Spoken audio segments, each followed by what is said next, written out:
back, and we got our next guest on, and he's a historian. He's wrote for Town Hall, and he's one of my mentors, I guess I want to say. So, anyways, Chris, are you there? Yeah, you give me way too much credit. Thank you. Yeah, I do love history. I guess I'm a historian in your mind, but I love America nonetheless. Okay. And I know that you got a story that we needed to take a commercial with, but you got a story that you want to lead right into?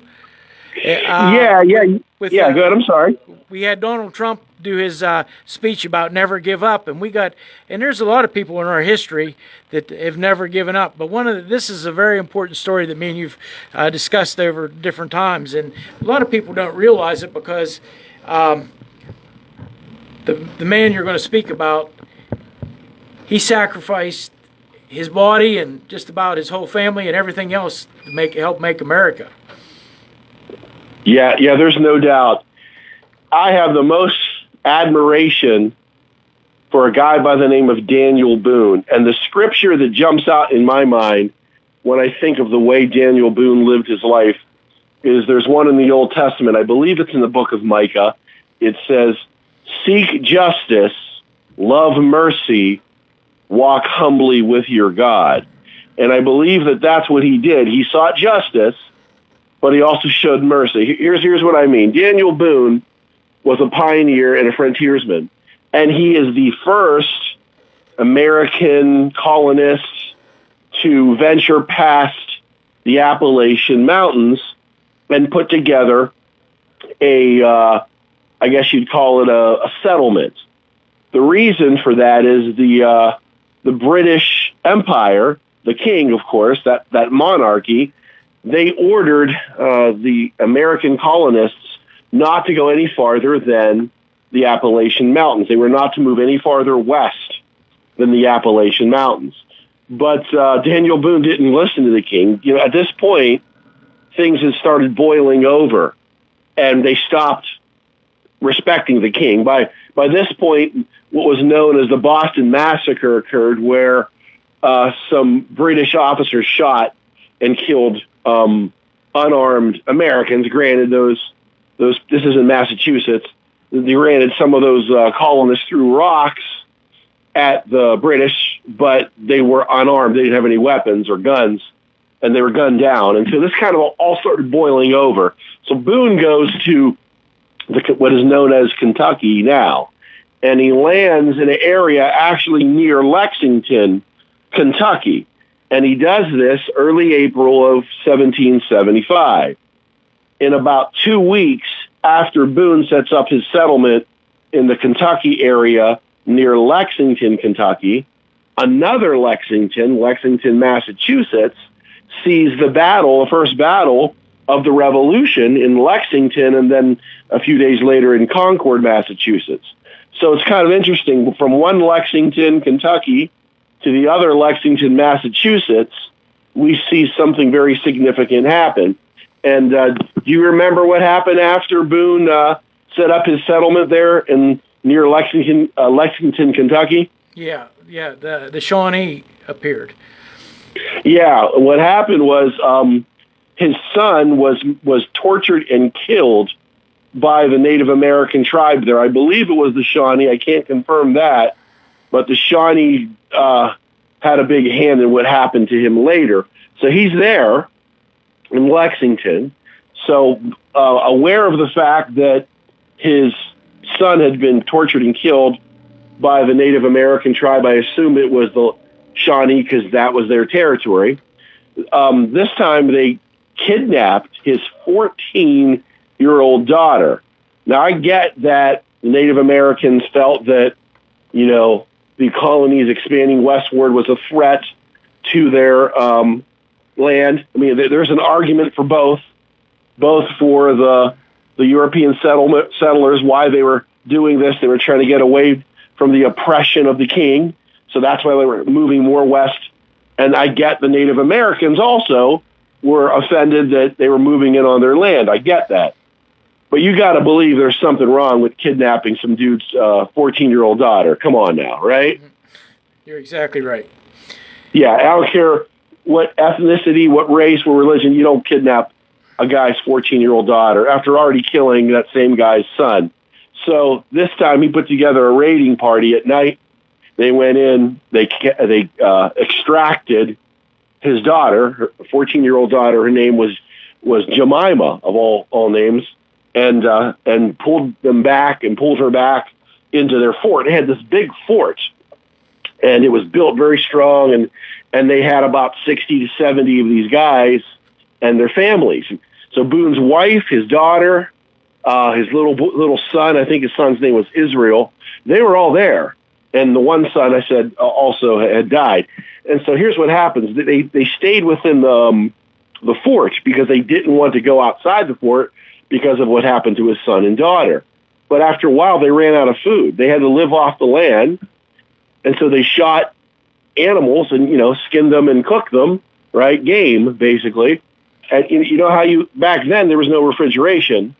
So do you know how they kept game or meat from spoiling? They had the story goes that they needed to go out and there was salt within, I guess what it was about a 2-day journey, and they had to, they needed the salt to get that's what happened. They went out after the salt. They went after the salt to secure salt for the year, which I forget how. Yeah. And what they had to do was actually you had to boil it off in order to get to the salt. So that's how they did it. So yeah, you're right. I'm sorry. Go ahead. And then that's when the story accelerates a little bit here. They ended up while they were out there, the Shawnee took Boone and all of his men that was out with trying to get the salt back for the winter for their provisions, took them captors. And if I get it, am I right so far? Yeah, you got it. Yeah. And they were headed towards to Detroit. Did I get that right? To Fort Detroit? Yeah. You got the story right. So he leaves Boonesboro. He goes about 50 miles north to the first. I guess we call it like a mineral spring. Yeah. They called it a salt lick. That's a mineral spring. And so he's in Ohio territory by today's standards. It looks like southern central Ohio, probably not too far from Cincinnati or Columbus. Maybe, I'm guessing by looking at the map, it's probably an hour or so south of where Columbus of Ohio sits today.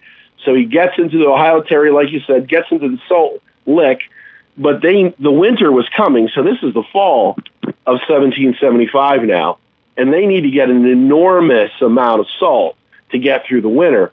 So they stayed at this Salt Lick, this mineral spring, for a month, and they were out there. And if they hadn't been there so long, they never would have got caught.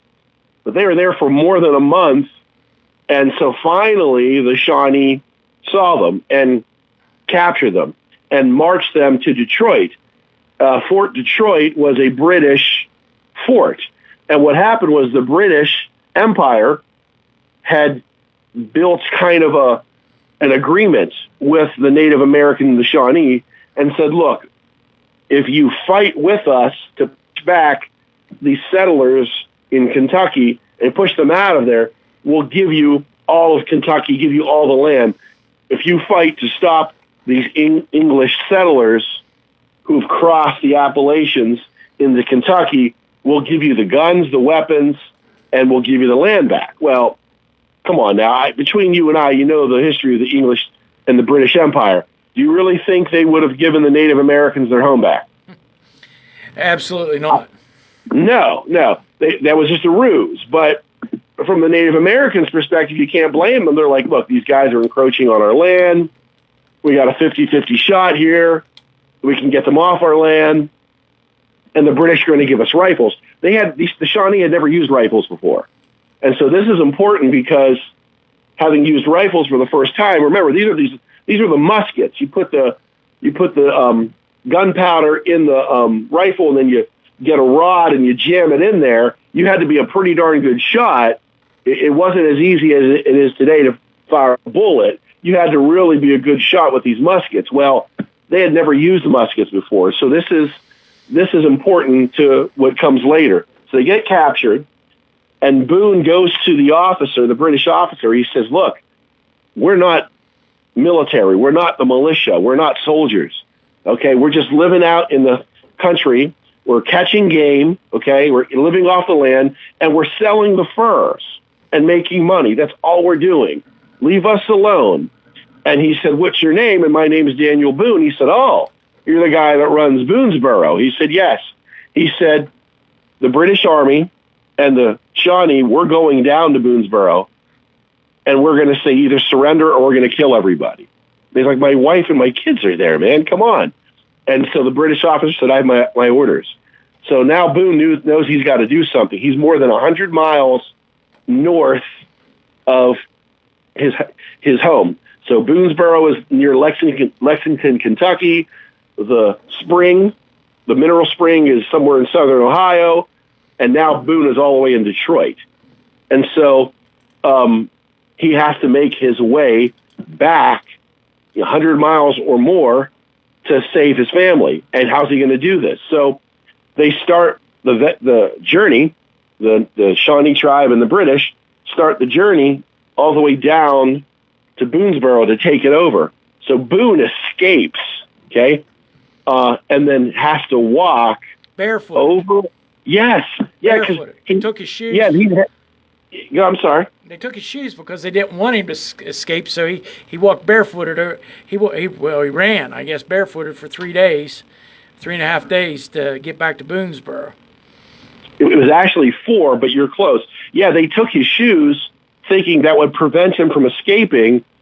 So this guy escapes, and he walks over 100 miles in 4 days.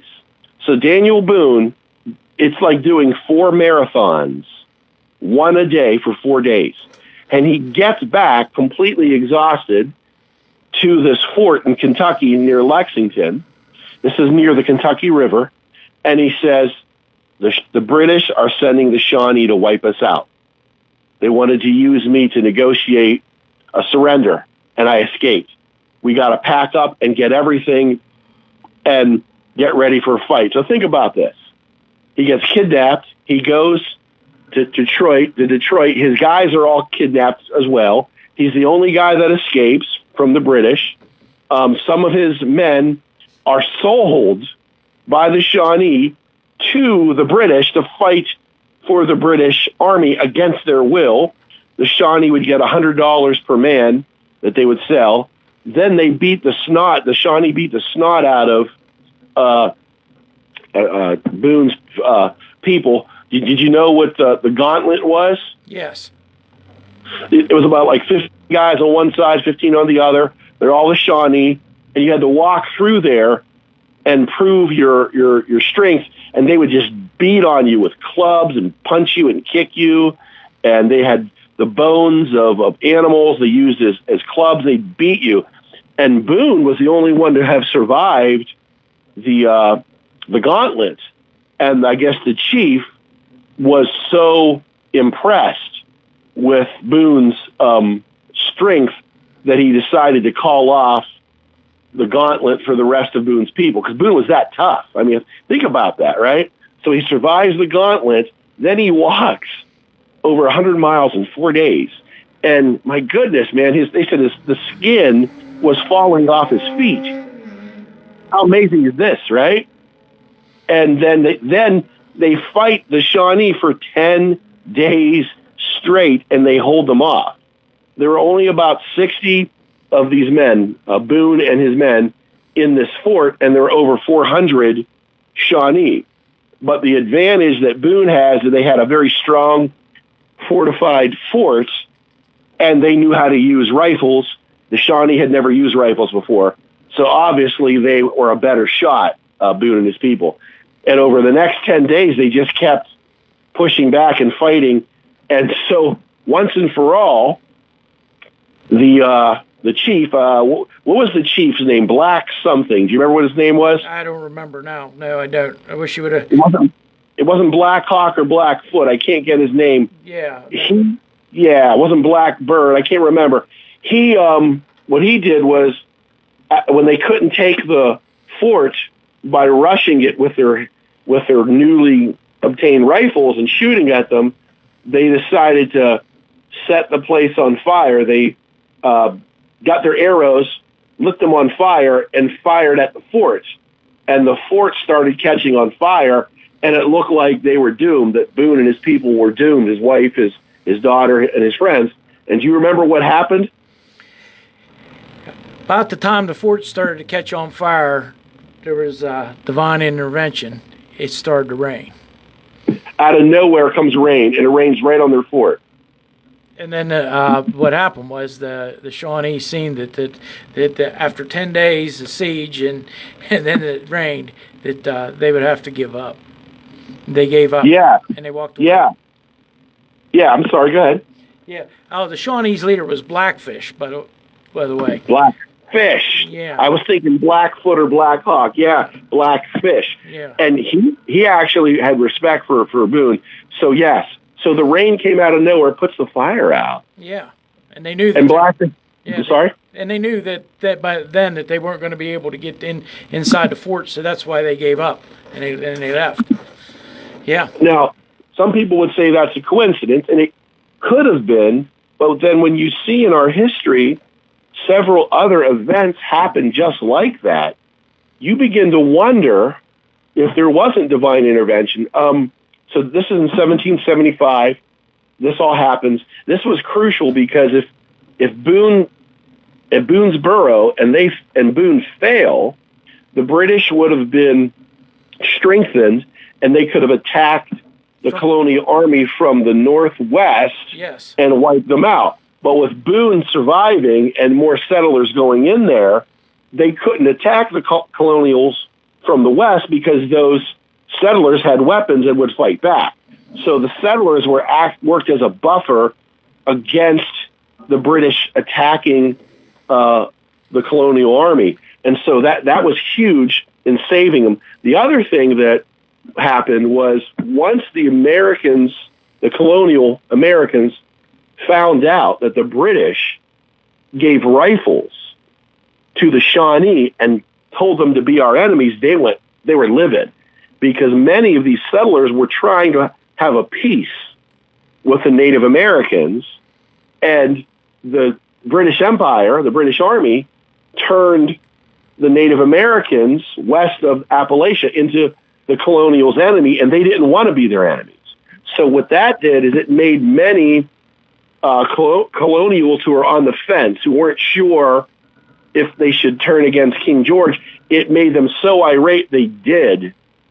Some of the people who were on the fence and weren't sure which side to take, should we side with the British or the colonial army, they then said, that's it, we're against the British because you armed these Native Americans with these weapons. Well, hey, Chris, a lot of people don't realize this, but Daniel Boone realized the fact that it wasn't what you can do for your country, or what your country can do for you. It's what you can do for your country, and that's what many people don't realize today.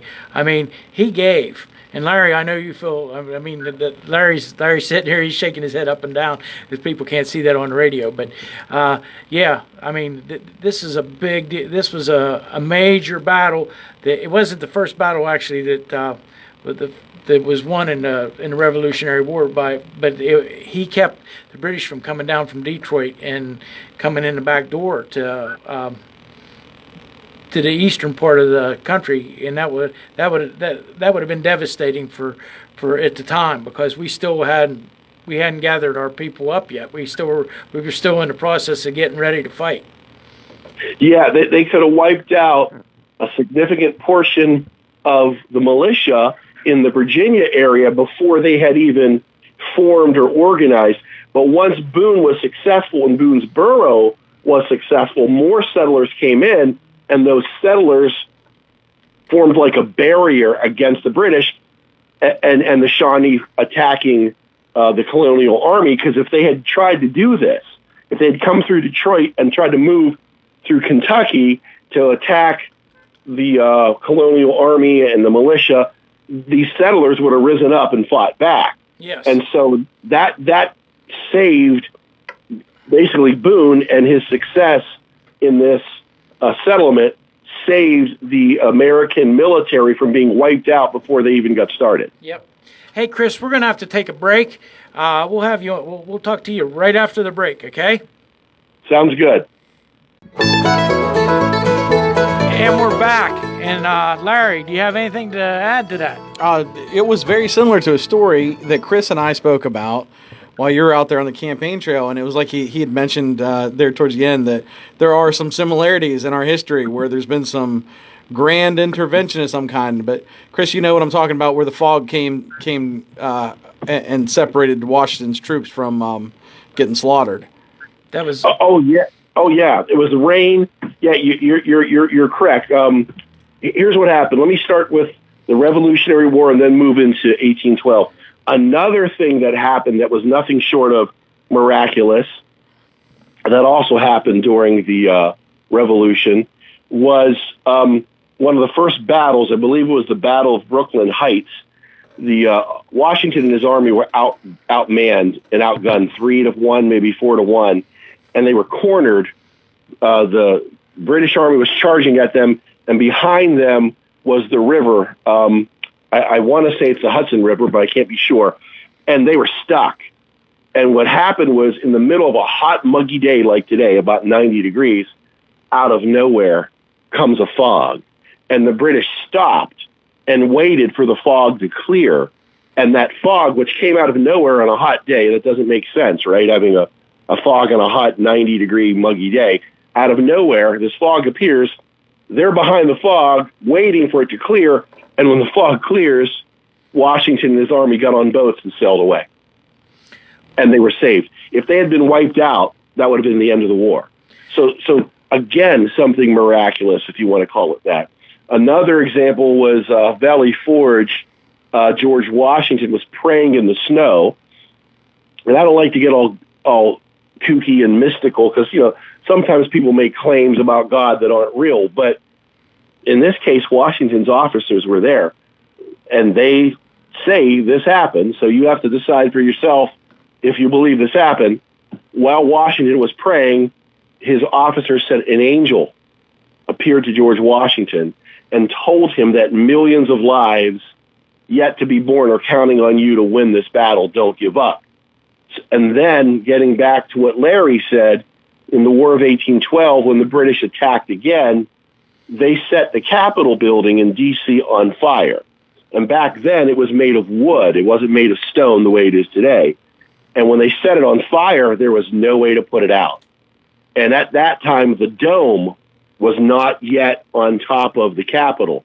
So there was no roof on top of that area of the Capitol yet. They had not yet built it. And again, hot, muggy day, people began to pray in D.C. for God to intervene and stop this fire at the Capitol. And again, a rain cloud appears directly over top of the Capitol building and washes out the fire. Hey, Chris, we're going to have to cut it off right here because we're going to have to go to news. But I want to close with this for the first part of the show. The great thing about American Christian is he would rather die on his feet than live on his knees. That's George Washington's quote. I want to thank you for listening. We're going to be back after the news. Thanks again. This is John Marietta. I am the Hillbilly.